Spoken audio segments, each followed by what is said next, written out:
Hey friends, if you encounter Winscomrssrv error at startup in Windows 11, then please watch this video. I will guide you through the process.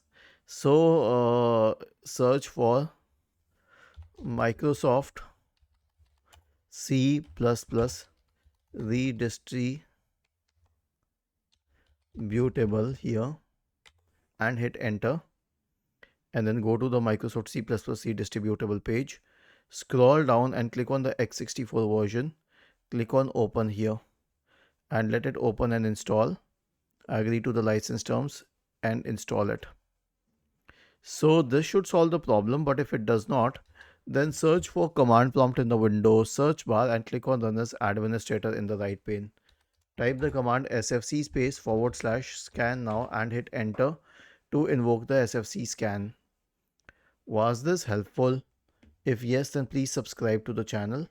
If not, then let us know in the comment section of the video on how we could help you further. Thank you for watching this video and have a nice day.